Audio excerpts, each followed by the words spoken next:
Assalamualaikum warahmatullahi wabarakatuh.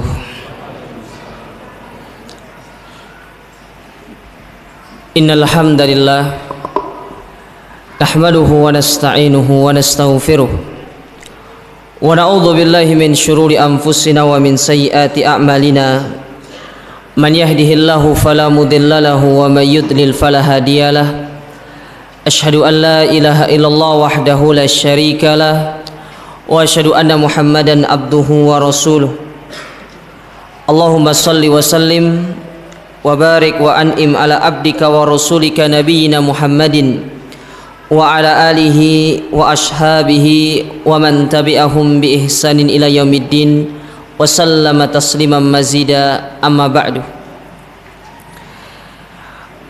Fa inna ahsanal kalami kalamullah wa khairul hadi hadi Muhammadin sallallahu alaihi wasallam wa syarrul umuri muhdatsatuha fa inna kulla muhdatsatin bid'ah wa kulla bid'atin dhalalah wa kulla dhalalatin finnar.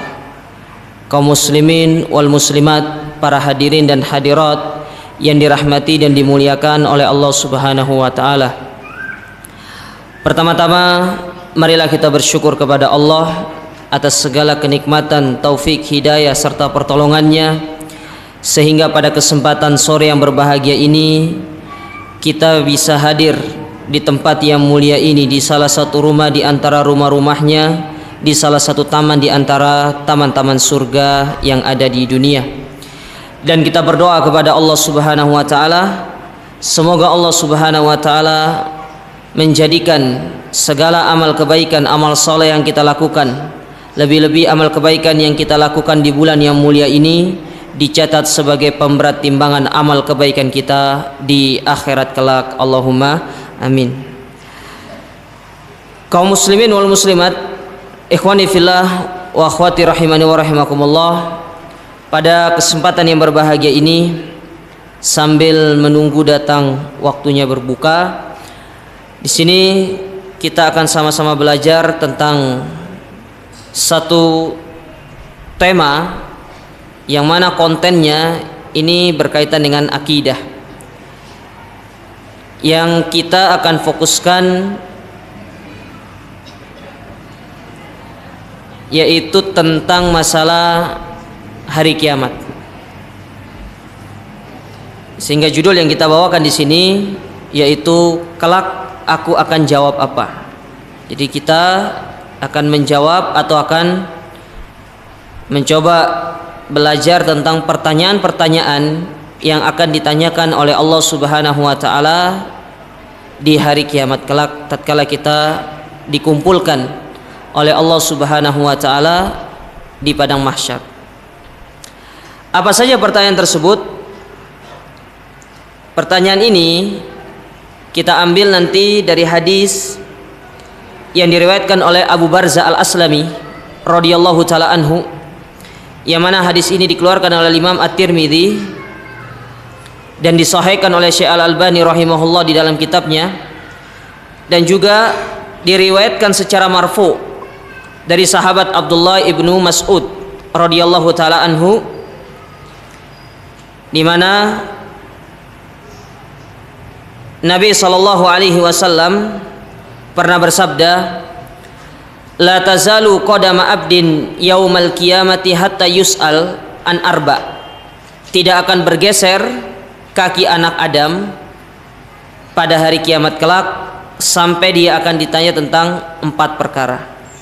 Jadi ini diantara pertanyaan-pertanyaan yang akan ditanya oleh Allah di hari kiamat, ada 4. Bukan berarti hanya terbatas 4 ini, namun ini diantaranya. Apa keempat perkara tersebut? Kata Nabi SAW, an umrihi fima afna, tentang umurnya, untuk apa dia habiskan. Kemudian yang kedua, an syababihi fima ablah, tentang masa mudanya dia gunakan untuk apa. Kemudian yang ketiga, wa an malihi, tentang hartanya, min aina iktasabahu wa fima anfaqah, dari mana dia mendapatkan dan kepada apa dia habiskan atau dia pergunakan untuk apa. Sedangkan yang terakhir wa an ilmihi, tentang ilmunya, madza amila fihi, untuk apa dia amalkan. Ya, dia amalkan untuk apa ilmu tersebut.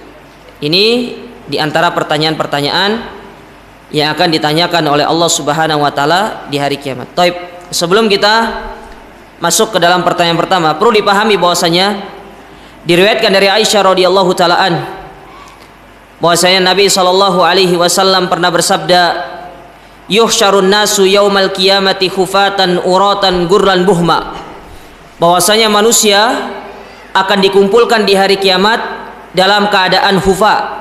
Hufa itu tidak memiliki alas kaki. Uratan, uratan itu tidak memiliki pakaian.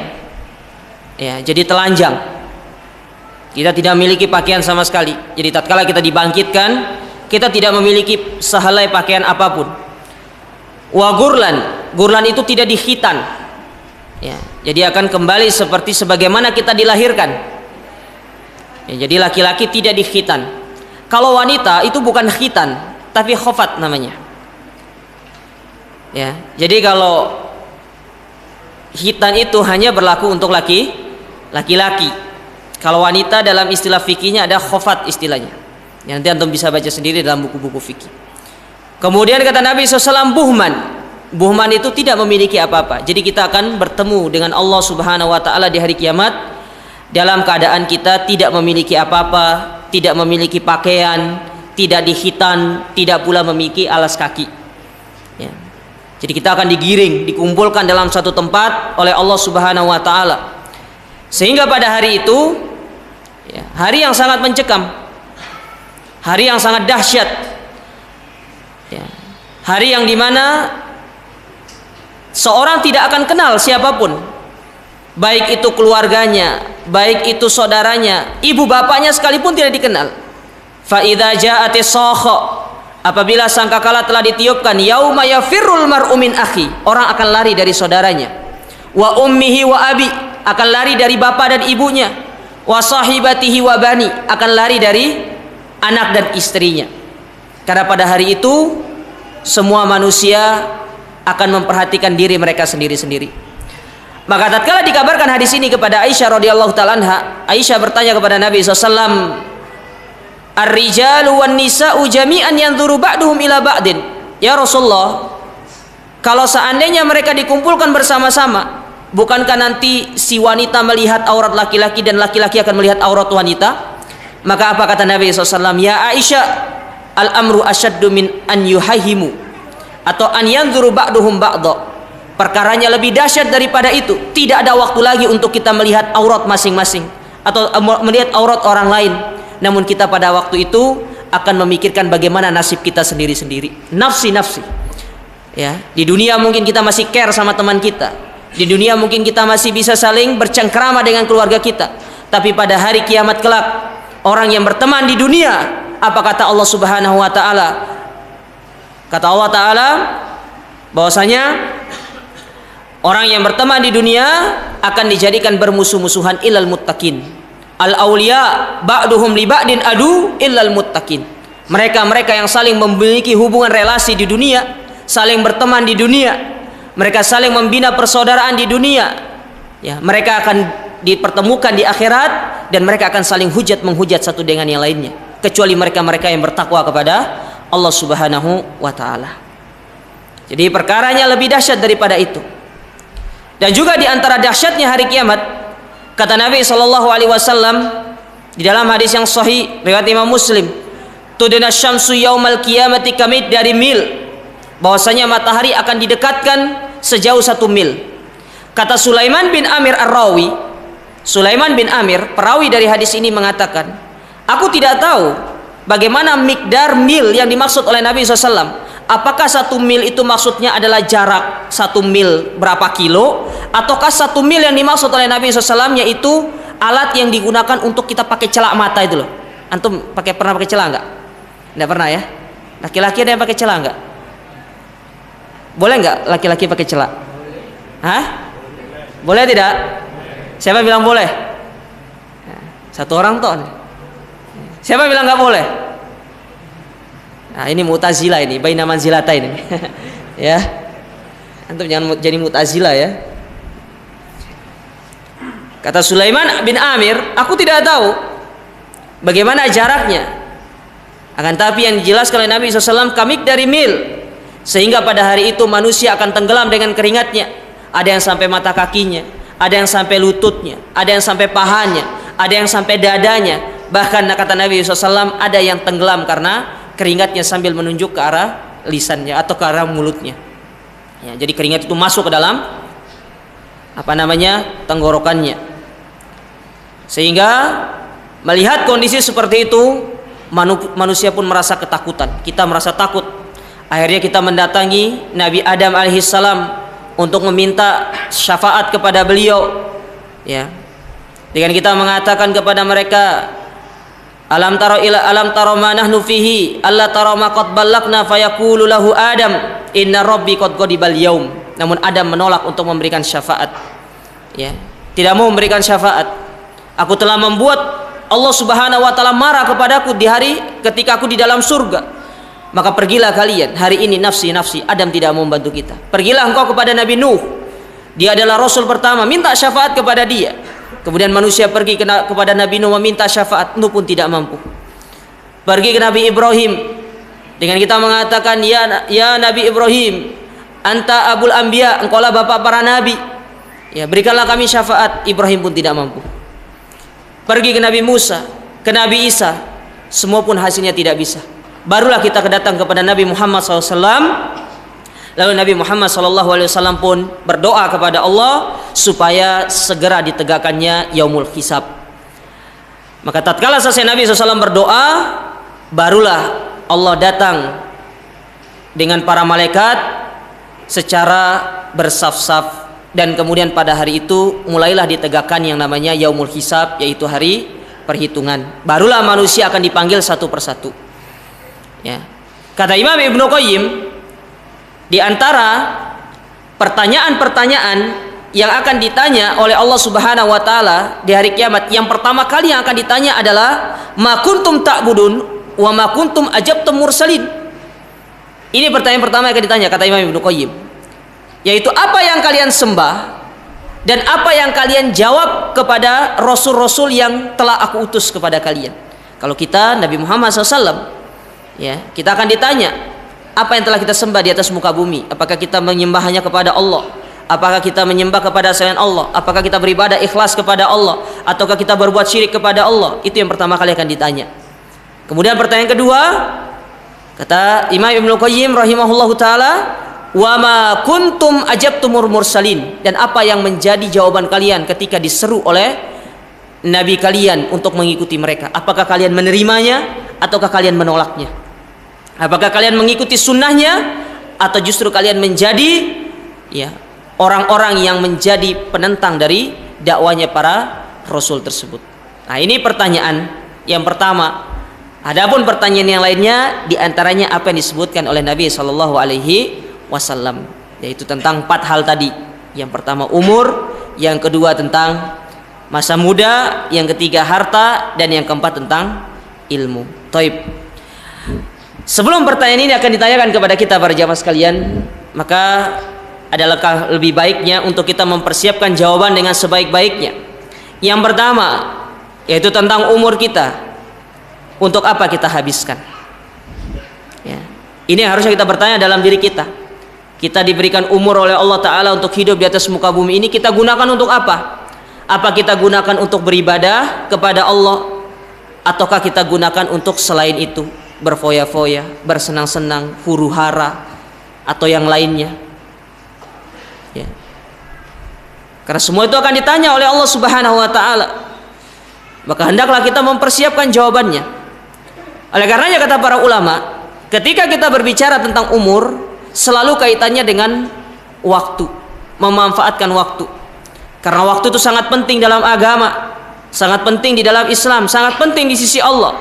Bahkan betapa banyak ayat Al-Quran di mana Allah Subhanahu wa Ta'ala memulai ayat itu dengan Allah bersumpah menggunakan waktu. Di antaranya dalam surat Al-Asr misalkan, Allah Subhanahu wa Ta'ala berfirman, wal asri innal insana lafi khusr. demi masa. Sesungguhnya manusia itu benar-benar di dalam kerugian yang nyata. Ya, pada hakikatnya manusia itu rugi. Ya, waktu yang diberikan kepada dia, kalau dia tidak manfaatkan dengan sebaik-baiknya, dia pasti rugi. Namun Allah berikan pengecualian kepada mereka-mereka yang tidak merugi. Siapa mereka? Illal ladzina amanu. Mereka-mereka yang beriman kepada Allah. Wa amilus solihat. Mereka yang beramal soleh, melakukan amal ibadah, melakukan ketaatan kepada Allah. Karena di antara buah dari iman, seorang harus merealisasikan dalam bentuk amal ibadah. Iman tidak akan sempurna kalau seorang tidak merealisasikannya dalam bentuk amal perbuatan. Ya. Makanya banyak ayat-ayat di dalam Al-Quran yang Allah katakan, ya ayyuhalladzina amanu wa amilus solihat, ya ayyuhalladzina amanu wa amilus solihat. Atau dalam redaksi yang lain Allah katakan, ya ayyuhalladzina amanu ittaqullah, ya ayyuhalladzina amanu qu anfusakum. Selalu Allah kaitkan antara iman dengan amal, karena amal tidak bisa lepas dari iman, dan iman tidak akan sempurna kecuali seorang itu beramal kepada Allah Subhanahu wa ta'ala. Kemudian kata Allah, wa tawasaw bil haqqi. Orang-orang yang saling menasihati di atas kebenaran, saling mendakwakan satu yang lainnya. Ketika melihat saudaranya salah, kita nasihati dengan cara yang baik, dengan cara yang benar. Ya, kita menasihatinya dia dengan cara sembunyi-sembunyi, kita menasihati dia dengan cara empat mata. Sebagaimana kata Nabi SAW di dalam satu hadis, inna li sahibil haqqi maqal. Setiap yang berada di atas kebenaran itu memiliki hak untuk menyampaikan kebenaran tersebut. Melihat teman kita melakukan kesalahan, kita nasihati, kita sampaikan, namun dengan adab, dengan cara yang baik, bukan di halayak rame, bukan di media sosial. Kita menyebut namanya, menyebut kesalahannya. Ini tidak baik para jamaah sekalian. Tinggalkan budaya seperti ini. Ya, ini tidak benar. Ya.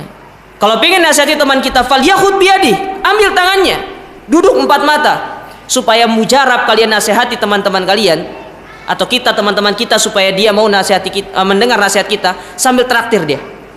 Itu lebih bagus. Ajak makan dia, warung Padang kah, ya kan? Sederhana, apalagi prima rasa. Kasih ikan dulu, kasih ayam dulu. Setelah dia makan, nasihati, mujarab insyaallah. Ya. Ini sudah 100% sudah itu. Ya. Ada yang celah antum, ajak dia makan, ajak nasi kebuli, nasi mandi. Ya, kampel, enggak apa-apa, keluar uang 50.000. Nanti Allah ganti. Ya, bukan ustadz yang ganti ya. Wa tawasaw bis sabr, dan saling mewasiati di atas kesabaran. Jadi saking pentingnya waktu itu, Allah sampai bersumpah dengan waktu. Bahkan Nabi SAW menyebutkan tentang bagaimana kondisi manusia yang lalai dalam memanfaatkan waktunya, memanfaatkan umurnya, memanfaatkan usianya.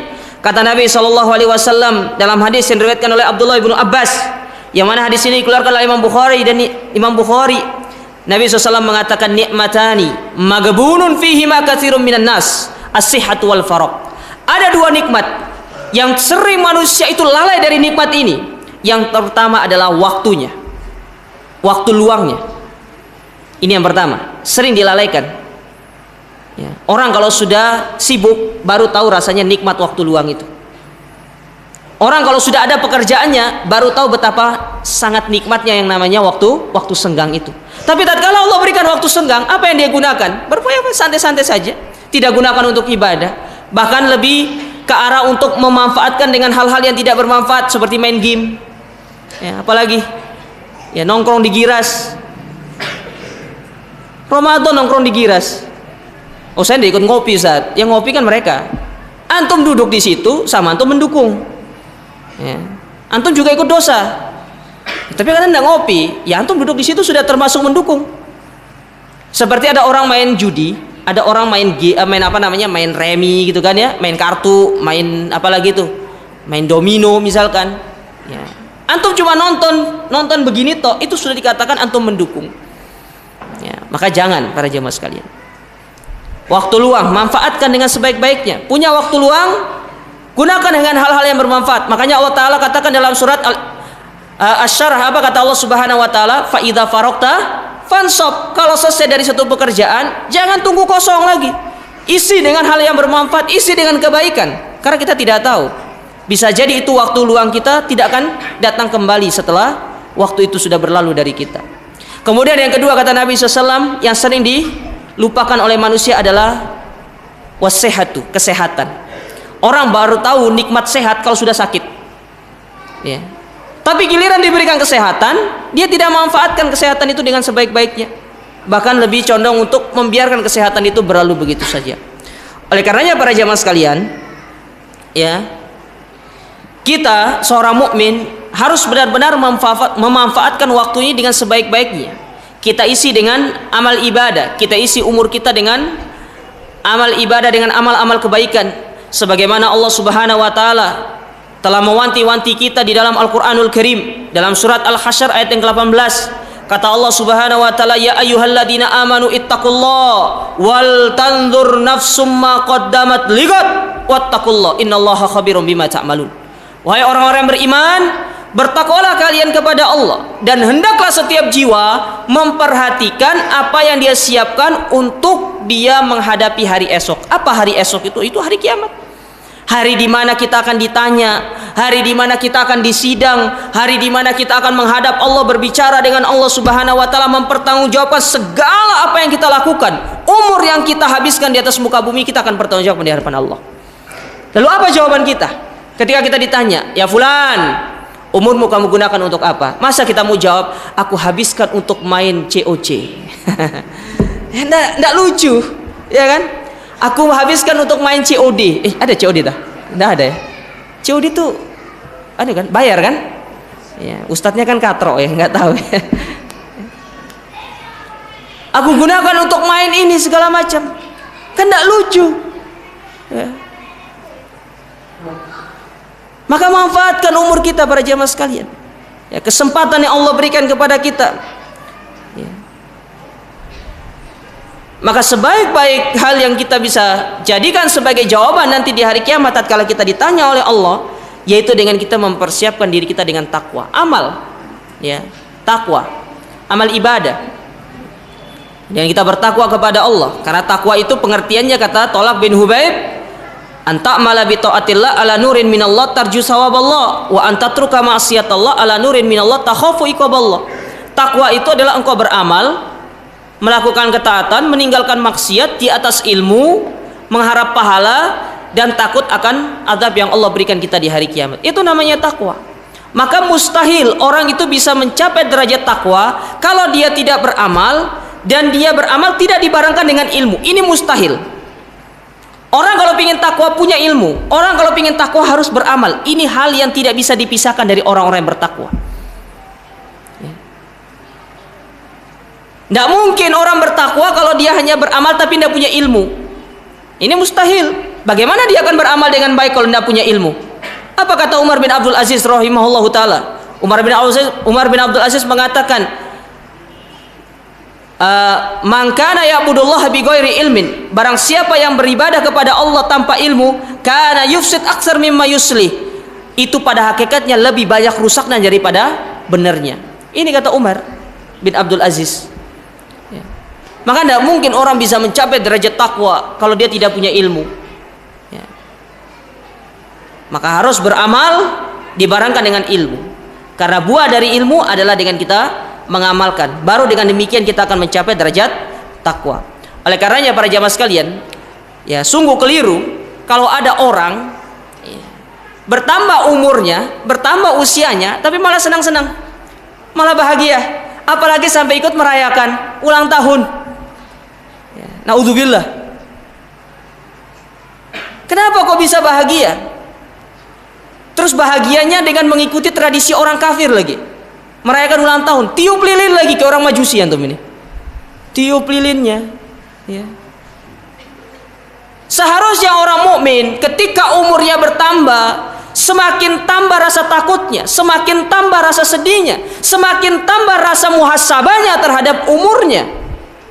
Harusnya kita berpikir para ikhwan, ketika dari umur 20 menuju 21, atau yang sering kita dengarkan di tengah-tengah masyarakat itu sweet 17 lah istilahnya itu. Bukan malah kita bahagia, bukan malah memberikan anaknya dengan mobil hadiah ulang tahunnya, bukan malah memberikan anaknya sesuatu yang tidak bermanfaat. Ajak kita berpikir, ajak anaknya berpikir. Kita harus berpikir, setahun yang telah berlalu yang kita sudah kerjakan, amal apa yang sudah kita siapkan? untuk kita menghadap Allah nanti di hari kiamat. Ketika kita ditanya, bukan malah nanti kita jawab, ulang tahun 21 apa yang kamu lakukan? Saya tiup lilin Allah. Iya, anda lucu. Amal apa ya para jamaah sekalian? Oleh karenanya rugi orang yang berbahagia. Justru kita harus menangis, sedih. Dengan bertambahnya umur, berarti kesempatan kita untuk beramal semakin pendek, semakin berkurang. Dengan bertambahnya umur, berarti masa expired kita di atas muka bumi ini semakin bertambah. Tinggal sebentar lagi. Ini bukan malah berbahagia. Oleh karenanya Nabi SAW ketika ditanya oleh salah seorang sahabat, yang mana hadis ini dikeluarkan oleh Abdullah bin Umar, bahwasanya ada orang Ansor datang kepada Nabi SAW bertanya kepada Nabi SAW, ya Rasulullah, ayul mu'min afdal? Siapa orang mukmin yang paling afdal itu? Kata Nabi SAW, ahsanuhum khuluqa. Orang mukmin yang paling afdal, orang yang paling baik akhlaknya, tutur katanya, perilakunya. Itu orang mukmin yang paling bagus, orang yang paling baik akhlaknya. Ketemu sama orang tua gimana ngomongnya, ketemu sama yang sebaya gimana ngomongnya, ketemu yang sama anak kecil bagaimana ngomongnya. Itu orang mukmin yang bagus. Lalu ditanya lagi, fa ayul mu'min akyas? Siapa mukmin yang paling cerdas? Kata Nabi SAW, aktsaruhum lil mauti dzikron, yaitu mereka-mereka yang paling banyak mengingat kematian. Di saat umurnya bertambah, semakin banyak dia mengingat kematian. Di saat umurnya bertambah, semakin banyak dia mengingat kematian. Lalu ditanyakan lagi kepada Nabi SAW, wa ahsanuhum lima ba'dahu istidadan. Dan yang paling cerdas itu adalah orang-orang yang mempersiapkan dirinya setelah kematian dengan sebaik-baiknya, itu dengan amal. Itu orang cerdas. Orang yang mengingat akan kematian.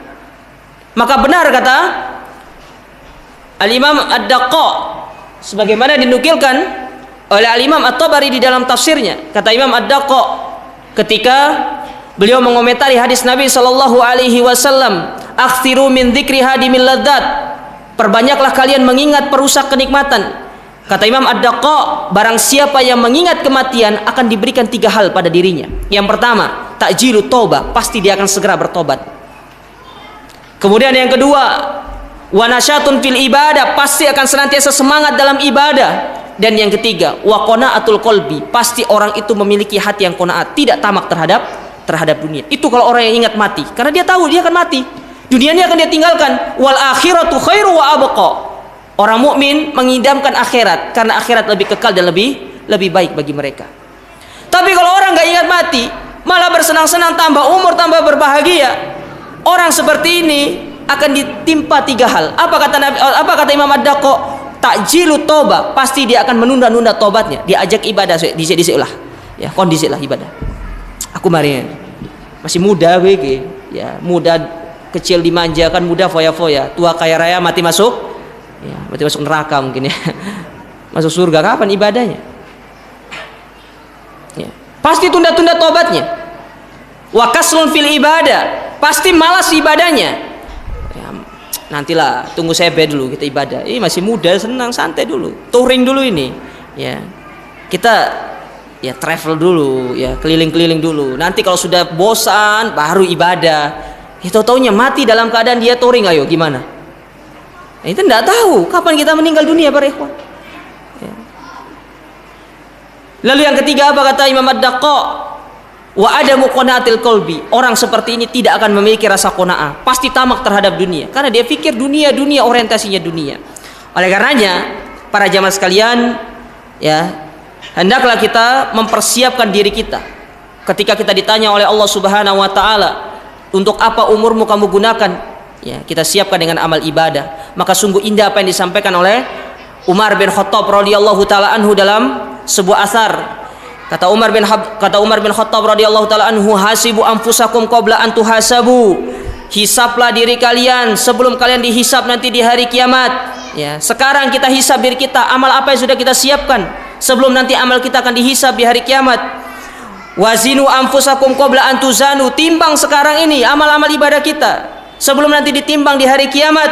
Lalu apa kata Umar bin Khattab di akhir-akhir ucapan beliau, wa tazayyanu lil ardil akbar, dan hendaklah kalian mempersiapkan diri kalian untuk satu event yang sangat besar, untuk satu kejadian yang akan sangat besar yang akan dialami oleh setiap manusia, itu hari kiamat. Yauma idzin tu'raduna la tukhfa minkum khafiyah, di mana pada hari itu tidak akan ada yang tersembunyi dari kalian, semuanya akan ditampakkan oleh Allah Subhanahu wa taala. Faman ya'mal mithqala dzarratin khairan yara wa may ya'mal mithqala dzarratin syarran yara.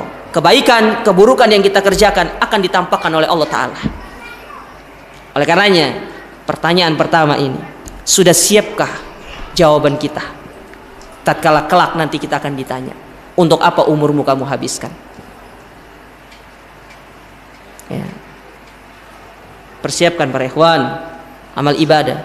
Apalagi sekarang ini 10 hari terakhir nih gaspol, nggak usah pakai rem, sudah remblong sudah, nggak apa-apa, insya Allah nggak nabrak kok. Ya, tidak usah pakai ngerem segala sekarang itu. Ya, bila perlu antum ke tukang bengkel, bilang remnya dilepas saja. Gas ibadah ini. Ya. Semangat ibadah. Kan kita tidak tahu. Bisa jadi ini Ramadan terakhir kita para ikhwan. Ya, wala tadri nafsum madza taksibu ghadan. Tidak ada yang tahu manusia itu apa yang akan dia dapatkan hari esok. Kita mungkin bisa berandai-andai. Ramadan tahun depan saya akan lebaran dengan mertua saya. Ramadan tahun depan saya akan lebaran dengan ini. Ramadan tahun depan saya akan begini-begini. Itu ekspektasi, itu kan rencana kita, tapi ekspektasi belum tentu sesuai dengan rencana kita. Ya. Oleh karena itu, para jamaah sekalian, persiapkan diri kita ya dengan amal ibadah. Ya, jangan sampai kita terus ya bersantai-santai dengan amal ibadah yang akan menyelamatkan kita nantinya. Biarkan mereka yang binasa itu, biarkan kita mengejar keridhaan Allah Subhanahu wa taala. Baik. Kemudian yang kedua, yang akan ditanya. Ini sampai jam 5 ya. 10 menit lagi dong. Waduh, materi masih banyak loh ini. Wah, saya ngebut ya. Yang kedua, masa muda. Untuk apa kamu habiskan? Di sini kalau kita perhatikan ya ikhwan, para jamaah yang dirahmati oleh Allah Subhanahu wa taala. Sebenarnya kan masa muda itu bagian dari umur, betul tidak? Bagian dari umur kan, masa muda itu, masa muda seorang kan bagian dari umur. Karena umur manusia itu ada masa anak kecilnya, ada masa bayinya, anak kecilnya, kemudian masa mudanya, kemudian masa pematangannya lah ya, kita bilang gitu ya. Kemudian masa senjahnya. Ya, kalau mungkin bahasanya masa syebehnya gitu ya. Ya. Nah, ini masa muda kan bagian dari umur. Namun Nabi kenapa menyebutnya secara terpisah? Banyak sekali manfaatnya para jamaah sekalian. Ya. Kenapa Nabi SAW menyebutkan masa muda secara terpisah? Padahal itu sudah cukup di dalam umur. Karena masa muda ini memiliki keistimewaan di sisi Allah Subhanahu wa taala. Di antaranya apa yang disebutkan oleh Nabi SAW. Ya. Di dalam hadis riwayatkan Al-Imam Bukhari dan Imam Muslim dari sahabat Abu Hurairah radhiyallahu taala anhu tentang 7 golongan yang akan dinaungi di hari kiamat. Di antara 7 itu salah satunya siapa? Wasyabun nasya fi ibadatillah, seorang pemuda yang tumbuh di dalam dia taat dan beribadah kepada Allah Subhanahu wa taala. Nabi menyebutkan pemuda, mengkhususkan pemuda. Apa sebabnya? Kata para ulama kita. Di antaranya kenapa Nabi menyebutkan masa muda? Kenapa Nabi menyebutkan muda tersendiri? Yang pertama, karena masa muda itu adalah masa yang sulit untuk kita ajak ibadah. Betul tidak? Ada pemuda sering keluyuran tengah malam, ya, atau mungkin malam sekarang taraweh ya. Dia tidak ikut taraweh, pergi keluyuran, ikut bukber sampai jam 10. Ya lupa tarawehnya, itu biasa. Itu mainstream sudah itu. Tapi kalau ada pemuda hadir sholat tengah malam jam 2 taraweh, itu pemuda anti mainstream namanya. Karena tidak gampang para ikhwan, masa muda itu tidak gampang. Susah mengarahkan masa muda untuk melakukan ketaatan kepada Allah. Yang namanya masa muda selalu ingin mengikuti hawa nafsunya. Sebagaimana sifat hawa nafsu itu, innan nafsa la'ammaratun bisu'. Jiwa itu selalu mengarahkan manusia untuk melakukan keburukan, selalu mengarahkan manusia untuk melakukan kejelekan. Tapi kalau ada pemuda yang dia mengekang hawa nafsunya untuk tidak melakukan keburukan, tidak melakukan maksiat, tapi dia arahkan kepada ketaatan kepada Allah, ini pemuda yang top. Top pemuda seperti ini. Pemuda seperti ini dijamin oleh Rasul sallallahu alaihi wasallam di hari kiamat akan mendapatkan naungan di bawah arsy Allah Subhanahu wa taala. Ya. Maka kenapa masa muda disebutkan? Karena masa muda itu masa yang sangat sulit untuk apa? diarahkan untuk ibadah. Ya, karena dia selalu menyeru kepada keburukan. Hawa nafsu itu selalu menyeru kepada keburukan. Yang kedua, kenapa disebutkan masa muda? Karena kebanyakan penyesalan yang terjadi pada orang yang sudah tua itu pasti dia keluhkan masa muda. Betul tidak? Yang mohon maaf yang sudah tua. Betul tidak bapak-bapak yang sudah tua? Antum punya bapak, pernah nggak ngomong sama antum? Nah, coba saya masih muda seperti kamu. Pernah nggak bapaknya ngomong seperti itu? Pasti pernah. Itu menunjukkan, itu ucapan sudah menunjukkan bahwa dia menyesali tentang masa mudanya. Oleh karenanya benar dikatakan oleh seorang penyair, ya, yang bernama Abul Atahiyah. Ada seorang penyair di zaman Quraisy dahulu, ada namanya Abul Atahiyah. Ya, nama aslinya itu Ismail bin Qasim bin Suwaid al-Aini. Ya, antum kalau belajar balago itu ketemu syair ini. Kata Abul Atahiyah di dalam bait syairnya, fa ya laitas syababa yaudu yauman fa ukhbiru bima fa'ala masyib. Kalau sekiranya masa muda itu datang sehari saja, sehari, nggak usah ake-ake, sedino ya, datang sehari saja, maka aku akan kabarkan kepada mereka yang masih muda betapa menyesalnya mereka-mereka yang sudah beruban rambutnya, yaitu orang sudah tua. Apa penyesalan mereka? Kenapa masa muda saya tidak giat ibadah, sekarang baru saya ibadah, dulu waktu muda apa yang saya lakukan? Itu penyesalan orang tua. Maka kalau orang tua yang menyesali tentang masa mudanya, pasti orang tua itu akan mewasiati kepada anaknya, "Nak, manfaatkan masa mudamu untuk beribadah kepada Allah." Pasti nasihatnya seperti itu. Tapi kalau seorang bapak tidak pernah menyesali tentang masa mudanya, jangankan menasihati anaknya, karena dia sendiri tidak nyesal. Tapi kalau bapaknya nyesal, tidak memanfaatkan masa mudanya, pasti anaknya akan diperlakukan dengan sebaik-baiknya supaya dia tidak menyesali masa mudanya. Biar nanti tatkala dia sudah tua, dia berbangga dengan masa mudanya. Maka lihat banyak orang tua masukkan anaknya ke pondok, sekolah, cari sekolah Islam. Supaya apa? Dia tidak seperti bapaknya. Kan banyak seorang bapak yang bilang seperti, "Nah, kamu jangan seperti bapakmu. Ini bapakmu waktu muda, ini begini. Banyak bapak seperti itu. Ya. Jadi kebanyakan penyesalan yang terjadi itu yang dilakukan oleh orang tua pasti pada penyesalan ketika masih muda. Kemudian yang selanjutnya, ya, kenapa disebutkan masa muda? Ya, dikarenakan kondisi seorang ketika tua dalam ibadahnya itu tergantung bagaimana masa mudanya. Orang tua akan semangat ibadah di masa tuanya kalau masa mudanya diarahkan untuk ibadah kepada Allah. Tapi kalau masa mudanya, ya, dia dia biarkan berlalu begitu saja tanpa ibadah. Ketika dia di masa tua untuk memulai ibadah pasti akan susah. Butuh perjuangan keras. Bukan berarti tidak bisa, tapi butuh perjuangan keras. Ya, belum menundukkan hawa nafsunya, belum bagaimana membiasakan dirinya. Tapi kalau sudah dibiasakan dari kecil, dari muda, makanya benar kata Nabi SAW itu dalam suatu hadisnya, muru auladakum bis sholati wahum sab'i sinin wadribuhum wahum ashri sinin, dan perintahkanlah anakmu untuk sholat ketika umur 7 tahun dan pukullah mereka tatkala 10 tahun. Apa faedahnya? Tatkala dia sudah tua nanti dia tidak akan malas sholat. Nah, ini yang 10 tahun disuruh pukul, bagaimana 40 tahun diapain? Ya, 50 tahun tidak mau sholat. Ya, makanya ibu-ibu kalau ada suaminya tidak mau sholat, amalkan hadis Nabi SAW. Ya, apabila tidak mau sholat, bangunkan dengan perlahan. Kalau tidak mau dengan perlahan, ambil air, percikan. Kalau dipercikan tidak mampu, ambil 1 ember, siram saja. Ya, nggak apa-apa. Ya, nanti durhaka sama suami nanti. Ya. Maka benar Nabi SAW itu. Kenapa disuruh ibadah sejak dini? Supaya dia tidak menyesal nanti di waktu tua. Ya, oleh karenanya, karena saking pentingnya masa muda dan ini masa yang sangat spesial, Allah Subhanahu wa taala akan berikan dia naungan nanti di hari kiamat. Oleh karenanya antum yang masih muda, para jamaah sekalian, manfaatkan masa ini, masa muda. Kalau antum bisa lolos dari masa muda antum dengan ibadah kepada Allah, antum masuk dalam hadis ini. Masuk di dalam hadis akan mendapatkan naungan di hari kiamat karena antum memanfaatkan masa muda dengan ibadah kepada Allah Subhanahu wa taala. Ya. Jangan sia-siakan. Biarkan mereka. Ya, kalau bisa kita nasihati, walhamdulillah. Kalau kita sudah nasihati mereka tidak mau, ya sudah, biarkan. Ya, kita fokus ibadah kepada Allah di masa muda. Tidak masalah antum mengorbankan kesenangan muda antum, tapi antum akan memetik hasil yang manis tatkala antum sudah tua nanti. Ya, inilah yang disebut dengan pepatah Indonesia itu, bersakit-sakit dahulu, bersenang-senang kemudian. Ya. Biarkan kita bersakit-sakit dahulu, tapi ketika kita sudah tua, kita mendapatkan hasilnya. Taib. Sudah habis waktunya ya? Itu kayaknya korupsi waktu itu. Ini 53 kalau ini. Ya. Ya, ini 55. Taib.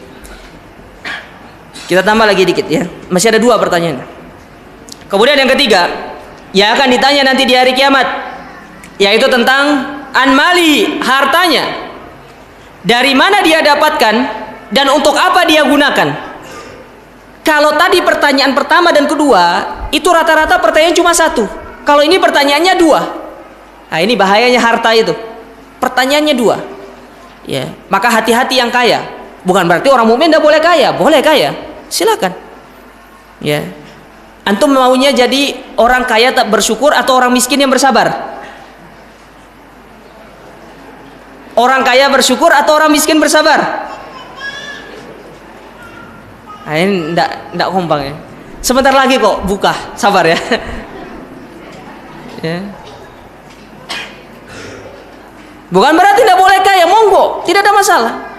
Namun kalau tatkala kita kaya, siapkan diri kita untuk pertanyaan ini. Yang pertama, pertanyaannya, dari mana kita dapatkan harta tersebut? Apakah kita dapatkan dari cara yang halal atau menghalalkan segala cara? Karena 2 hal ini berbeda. Kita mendapatkan dengan cara yang halal, misalkan dengan bekerja, dengan berdagang. Tentu yang didagangkan itu dagangan yang halal-halal. Jangan dagangkan yang haram. Ya, dagang khomer, dagang narkoba misalkan, tidak boleh. Ya, Ustadz kan ngomongnya dagang, kan umum dagang itu ya. Saya perjelas, dagang itu dagang yang halal, jangan dagang yang haram. Karena kalau antum dagang yang haram, maka hasilnya juga haram. Dalam kaidah fikih disebutkan, innallaha idza harrama syai'an harrama tsamanahu. Tatkala Allah mengharamkan sesuatu, lalu sesuatu diperjualbelikan, maka haram hasilnya.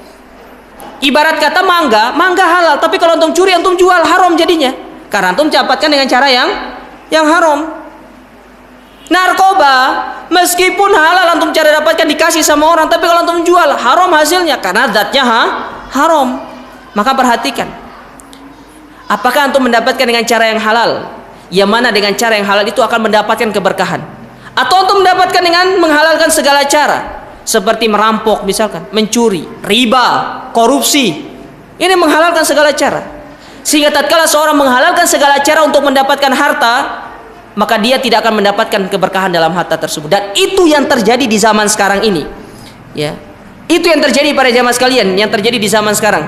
Maka sungguh benar apa yang disabdakan oleh Nabi SAW di dalam hadis beliau.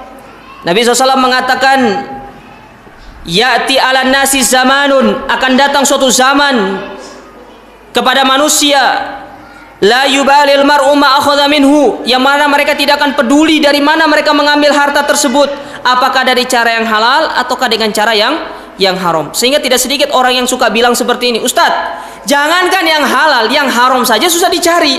Nah itu antum tidak pernah usaha masalahnya. Yang halal banyak.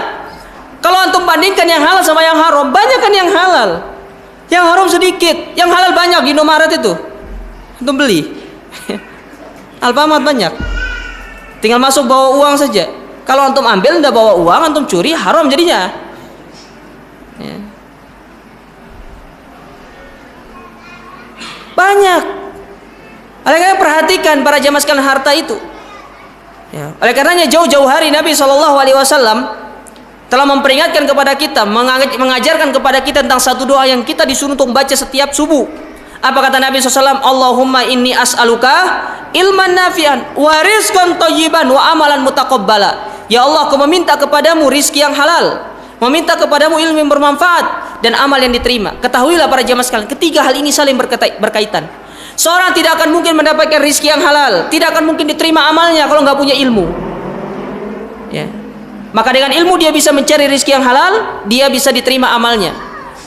Dan juga seorang tidak akan diterima amalnya dan tidak akan bisa mendapatkan ilmu yang bermanfaat kalau dia mengkonsumsi harta yang haram. Maka coba lihat sabda Nabi SAW ketika menceritakan tentang kondisi seorang melakukan perjalanan, di mana di tengah perjalanannya dia kehabisan bekal, lalu dia berdoa kepada Allah, meminta kepada Allah. Kata Nabi SAW, ya yutilus safar asyas akbar yamuddu yadahi ilas sama orang ini sudah kucul, compang-camping badannya. Ya. Lalu dia mengangkat kedua tangannya ke langit meminta, seraya minta kepada Allah, ya Allah, minta. Lalu apa kata Nabi SAW? Ternyata dia tidak dikabulkan doanya. Apa sebabnya? Pertama, kata Nabi SAW, wa mat'amu haram, dia makan dari cara yang haram. Wa malbasu haram, dia membeli pakaian dari harta yang haram. Wa mashrabu haram, dia meminum dari cara yang haram. Fa anna yustajabula, bagaimana Allah kabulkan doanya?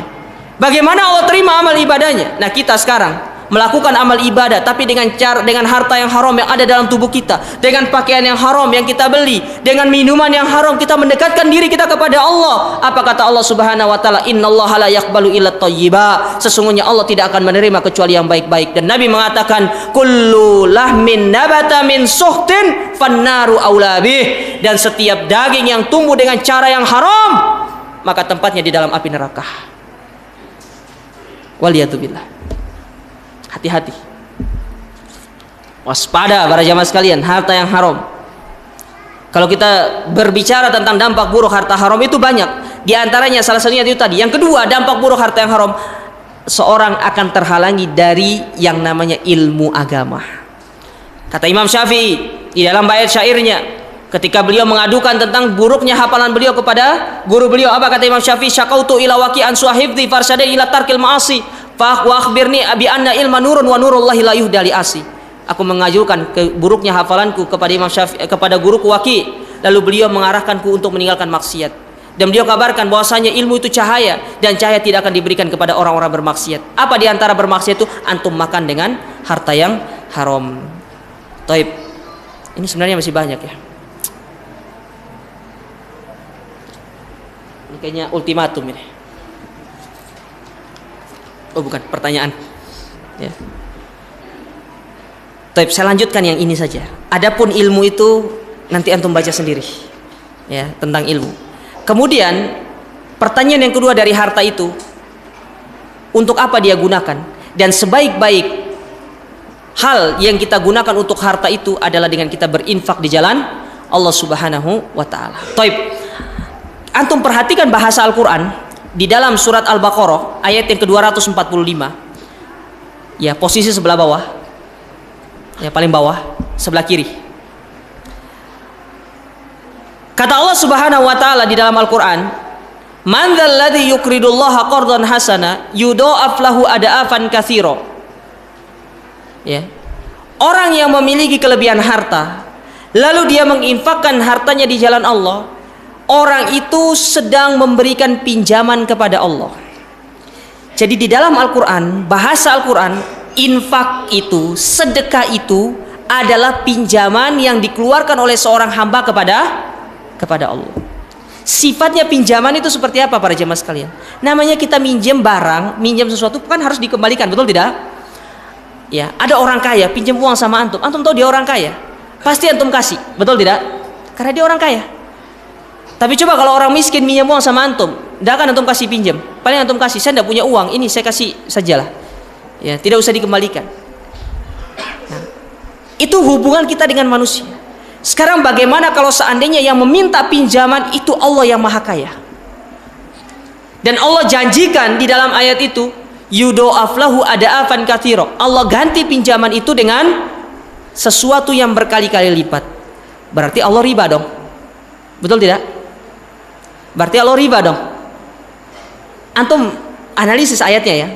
Man dzalladzi yuqridullaha qardan hasana yudha'af lahu ada'afan katsira. Orang yang memberikan pinjaman kepada Allah dengan satu pinjaman, satu sedekah, satu infak, Allah akan kembalikan infak itu dan Allah akan tambah infak tersebut. Berarti Allah riba dong. Riba kan? Inilah yang disebut oleh para ulama riba yang syar'i itu.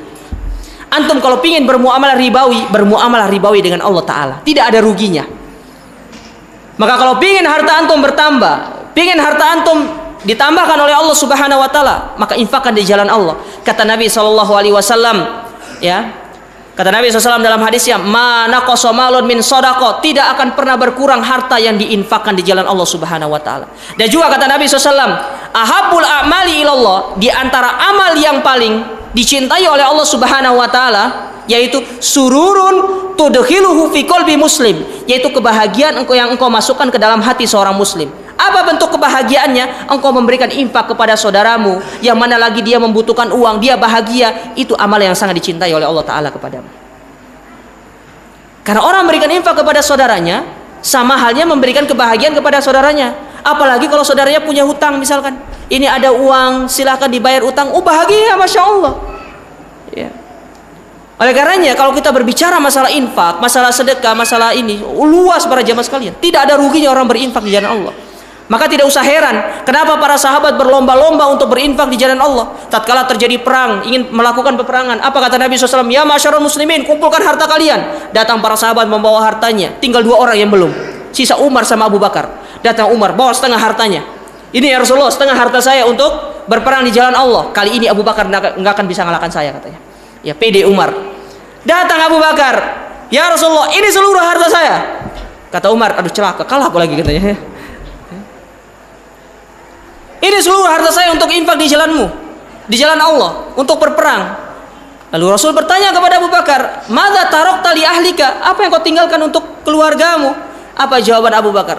"Taraktu Allah wa Rasuluh." Aku tinggalkan Allah dan Rasulnya. Infak di jalan Allah para jamaah sekalian. Lebih-lebih di bulan Ramadan seperti ini, antum infak kasih kepada orang-orang yang membutuhkan.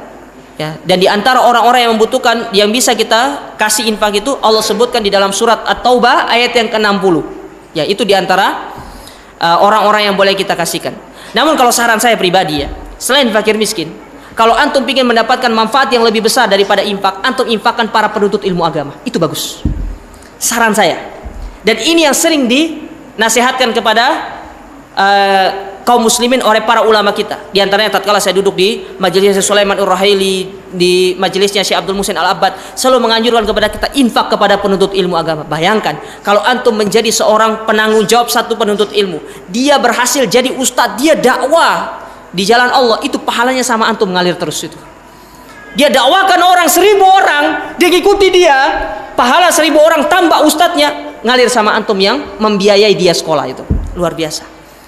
Maka jangan pelit-pelit kita berinfak di jalan Allah. Infakkan untuk penuntut ilmu agama, biar semakin banyak para penegak sunnah, para dai-dai yang akan mendakwakan manusia ke jalan Allah Subhanahu wa taala. Baik para jamaah sekalian, adapun pertanyaan yang ketiga, nanti antum bisa baca sendiri tentang ilmu ya. Di antara ringkasannya ilmu itu ya tentang hati-hati kita di dalam menuntut ilmu agama, harus ikhlas. Jangan menuntut ilmu agama karena urusan dunia, itu tidak boleh. Ya. Baik.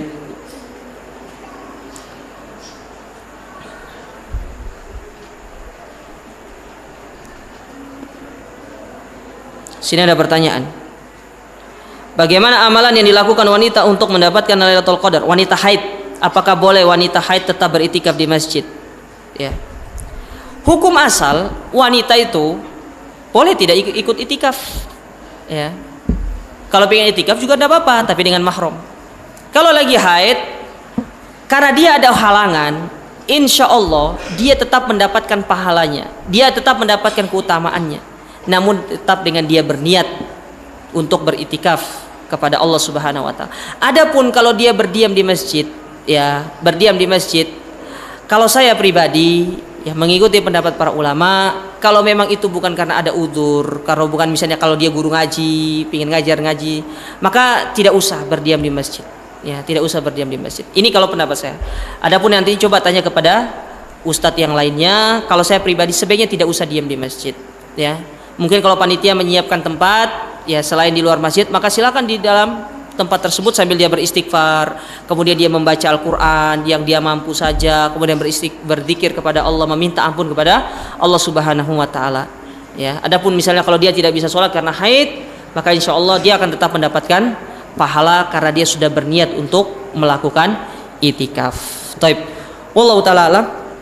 Sepertinya Jawa Tengahnya sudah mulai memanggil, ya. Dan panitia sudah siap mungkin di belakang. Ya, panitia sudah siap ya? Panitia sudah siap ya? Ya. Mungkin ini yang bisa saya sampaikan pada kesempatan yang berbahagia ini para jamaah sekalian. Semoga ya pertanyaan-pertanyaan yang sudah kita sampaikan ini bisa menjadi bahan renungan kita untuk mempersiapkan diri kita nanti ketika kita ditanya oleh Allah Subhanahu Wa Taala di hari kiamat kelak. Kita akhiri Ini ada pembagian ya. Ya, berarti tidak usah bangun dulu berarti ya. Ya, jangan bangun dulu ya. Ini ada pembagian buku. Ya, kita akhiri. Subhanakallahumma rabbana bihamdika asyhadu an la ilaha illa anta astaghfiruka wa atubu ilaik. Wassalamualaikum warahmatullahi wabarakatuh.